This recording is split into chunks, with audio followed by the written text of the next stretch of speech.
In 2004, at the southern end of the city of David, the place where Jerusalem began, a sewage pipe explodes. The municipality sends in construction workers to repair the sewage pipe. But the city of David is not just another part of Jerusalem.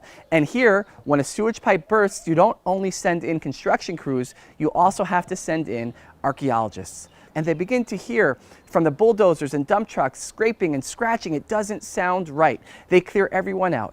And it turns out that in repairing the sewage pipe, the construction crews had inadvertently uncovered a series of ancient stone steps dating back thousands of years. And they realized they had discovered the steps leading down to the pool of Siloam, the Shiloach pool. Now, what was the pool of Siloam? To answer that question, we have to go back some 2,700 years to the time of the biblical King Hezekiah, direct descendant of King David. Now, at that time, the armies of King Sennacherib of Assyria are marching on Jerusalem. Hezekiah understands there's going to be war, and he begins making his preparations, and one of the main things he does is to divert the waters of the Gihon Spring, the life source of Jerusalem during the times of the Bible, to flow entirely within the walls of the city of David. The Bible mentions that it was Hezekiah who builds the pool of Siloam.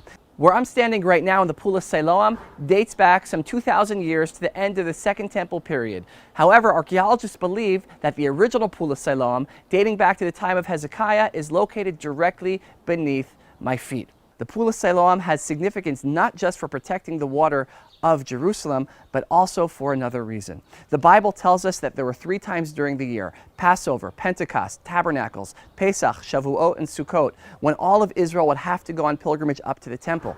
Now, before you can do that, one must purify themselves. The pool of Siloam was a giant ritual bath, or mikveh, to allow the tens of thousands, hundreds of thousands, and millions of pilgrims going up to the temple to first purify themselves before beginning their ascent up to the temple from here at the pool of Siloam. When you're in the place where the Bible happened, the words of the Bible come to life.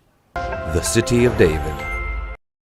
Located at the bottom of the city of David is the Pool of Siloam, one of the most important places in ancient Jerusalem. This is a site where all of the Jewish people would gather 3 times a year for Pentecost, Tabernacles, and Passover to immerse, spiritually cleanse themselves before the pilgrimage up to the temple. These steps were uncovered in 2004, but when the pool is fully excavated on the other side of this wall, it will mark the first time in modern history when the Pool of Siloam has been fully excavated and open to the public.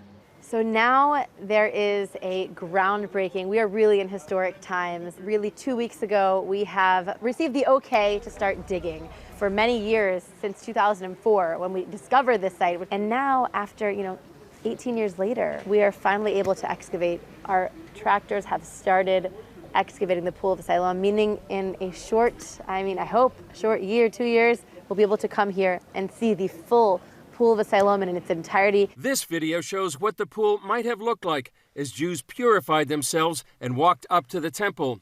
The Bible explains how King Hezekiah built the pool in Chronicles and 2 Kings. Now the rest of the acts of Hezekiah, all his might, and how he made a pool and a tunnel and brought water into the city, are they not written in the book of the Chronicles of the kings of Judah?